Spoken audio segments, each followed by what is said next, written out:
नमस्कार, मैं डॉक्टर रूपाली खोल्लम श्री आयुर्वेद रहस्य इस यूट्यूब चैनल में एक बार फिर से आप सभी का बहुत बहुत स्वागत करती हूँ। आजकल हम सभी हेल्थ कॉन्शियस हो गए हैं। स्वस्थ रहने के लिए बहुत सारे नुस्खे आजमाते रहते हैं। खाने पे ध्यान देते हैं, एक्सरसाइज करते हैं, योगा करते हैं, मेडिटेशन करते हैं, बहुत सारी चीज़ें करते रहते हैं। लेकिन ये सब करने के बावजूद आप स्वस्थ होते हैं क्या, ये कैसे समझें? तो मॉडर्न के अनुसार तो बहुत सारे लैब टेस्ट आपको करने पड़ेंगे। महंगे महंगे लैब टेस्ट करने के बाद भी आप कंफर्म नहीं होते हैं कि आप स्वस्थ हैं या नहीं। आयुर्वेदाचार्य, आयुर्वेद संहिताकारों ने कुछ ऐसे लक्षण बताए रखे थे कि जिसके अनुसार आप अनुमान लगा सकते हैं कि आप स्वस्थ हैं। तो आज मैंने इसी के ऊपर ये वीडियो बनाया है। तो आज हम जानते हैं वो लक्षण क्या है। आयुर्वेद संहिताकारों ने स्वस्थ व्यक्ति के लक्षण केवल 2 ही लाइन में बताए हैं। संपूर्ण स्वस्थता का वर्णन केवल 2 ही लाइन में बताना ये ना ही केवल भाषा का बल्कि उनकी बुद्धि का भी सौंदर्य है। उन्होंने बताया है, समदोषः समाग्निश समधातु मलक्रियाः प्रसन्न आत्मा इंद्रिय मनः स्वस्थ इति अभिधीयते। मतलब जिसके शरीर में दोष धातु मल साम्यावस्था में है तथा जिनमें प्रसन्न मन और इंद्रिय आत्मा वास करते हैं वह व्यक्ति स्वस्थ है। तो अब हम उसकी डिटेल में जानकारी लेते हैं। समदोष मतलब क्या होता है? तो दोष आयुर्वेद ने 3 प्रकार के बताए हैं, वात, पित्त और कफ। अगर वात दोष संतुलित होता है तो हमारे शरीर में उत्साह बना रहता है, हमारी मलमूत्र विसर्जन प्रक्रिया सहजता से रेगुलरली होती है, हमें कोई भी काम करते वक्त आलस्य या थकवा महसूस नहीं होता है। तो समझ लेना कि आपका वात दोष अच्छा है।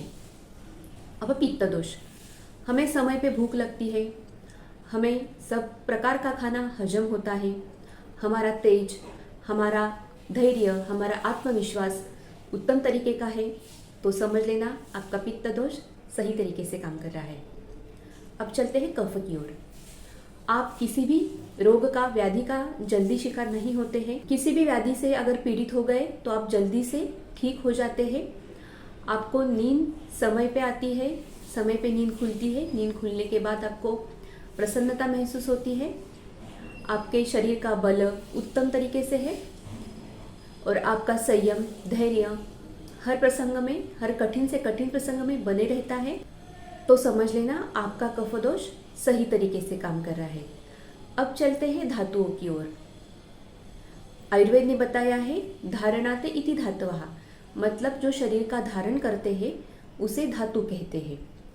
आयुर्वेद ने 7 प्रकार के धातु बताए हैं, रस, रक्त, मांस, मेद, अस्थि, मज्जा और शुक्र। रस धातु हमारे शरीर का हाइड्रेशन मेंटेन करता है, मतलब हमें ताजगी देना, हमें प्रसन्न रखने का काम रस धातु करता है। रक्त धातु यानी हमारा हीमोग्लोबिन, हमारे शरीर की आयरन लेवल, अगर यह उत्तम तरीके से है तो आपका रक्त धातु उत्तम है।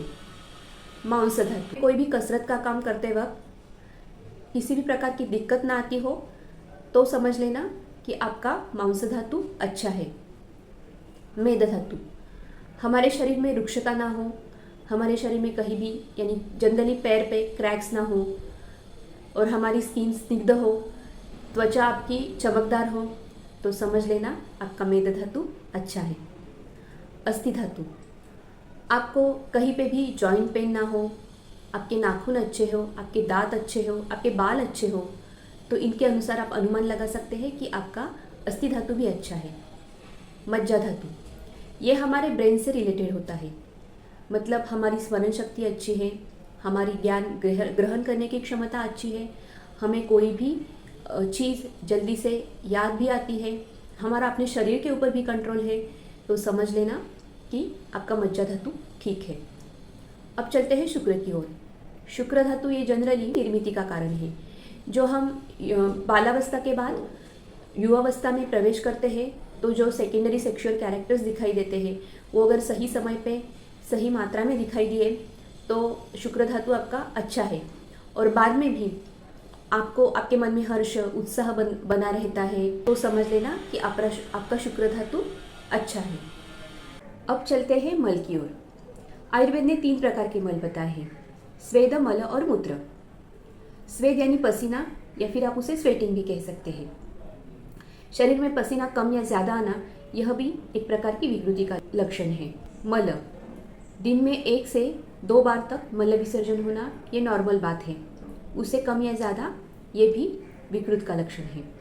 मूत्र, दिन में 4 से 7 बार मूत्र विसर्जन होना, ये नॉर्मल बात है। उससे कम या ज़्यादा, ये विकृति का लक्षण है। अब चलते हैं मन की ओर। आयुर्वेद ने जो लाइन कही है, प्रसन्न आत्मा इंद्रिय मनहा, ये बहुत ही यूनिक और बहुत ही सही लाइन है। अगर हमारा सब धातु और दोष मल प्राकृत होने के बावजूद भी हमारा मन अगर स्वस्थ नहीं है, प्रसन्न नहीं है, तो भी हम स्वस्थ नहीं हैं। तो ये प्रसन्न मन के लक्षण होते क्या हैं? तो ऐसी व्यक्ति सबके प्रति दया का भाव रखती है, सबके प्रति प्रेम रखती है, किसी का भी द्वेष नहीं करती, तिरस्कार नहीं करती, और सभी भूत मात्र को, ना ही केवल मानव बल्कि सभी भूत मात्र मतलब प्राणी, पशु, पक्षी, इन सभी के प्रति वो दया का भाव रखती है। ऐसी व्यक्ति का मन सदैव प्रसन्न होता है, और ऐसी प्रसन्न मन वाली व्यक्ति कभी भी बीमार का शिकार नहीं होती, हमेशा स्वस्थ रहती है। और जिसका मन प्रसन्न होता है उसकी आत्मा भी अपने आप प्रसन्न हो जाती है। अब चलते हैं इंद्रिय की ओर। आयुर्वेद ने 5 प्रकार के इंद्रिय बताए हैं: कान, नाक, जिह्वा, नेत्र और त्वचा। ये पांचों इंद्रिय भी स्वस्थ होने चाहिए, मतलब इनकी ज्ञान ग्रहण करने की क्षमता उत्तम होनी चाहिए। मतलब कान से हमें अच्छे से आवाज़ सुनाई देनी चाहिए, आँखों से अच्छे से दिखना चाहिए, नाक से स्मेल आनी चाहिए, जिह्वा से सभी स्वाद अच्छे से प्रतीत होने चाहिए, और त्वचा से भी स्पर्श का ज्ञान ठीक तरीके से होना चाहिए। तो ये सब ज्ञानेंद्रिय अगर ठीक तरीके से काम करती है तो आप स्वस्थ कहलाते हैं। अब मैं आपको एक बात बताती हूँ। जो हमारे आयुर्वेद संहिताकारों ने प्रसन्न मन कहा है, वो उसके बारे में मैं थोड़ा डिटेल में बात करना चाहती हूँ। क्या है कि हमारे सब दोष, धातु, मल, इंद्रिय, ये सब एक तरफ, ये सब तराजू के एक तरफ, और मन तराजू के दूसरे तरफ। इनमें बैलेंस बनाए रखना बहुत इम्पॉर्टेंट है। अगर ये सब धातु, दोष, मल, इंद्रिय बैलेंस में है तो मन भी अपने आप बैलेंस में होता है। अगर मन बैलेंस में है तो दोष, धातु, मल, इंद्रिय भी अपने आप बैलेंस हो जाते हैं। मतलब इन दोनों में से किसी एक को बैलेंस करना बहुत ज़रूरी है।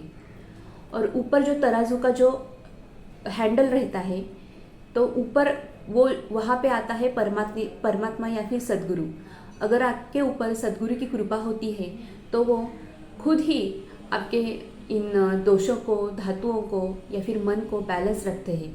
लेकिन वो कृपा होना आम बात नहीं है, उसके लिए कई साल, कई युग, कई जन्म भी निकल जाते हैं।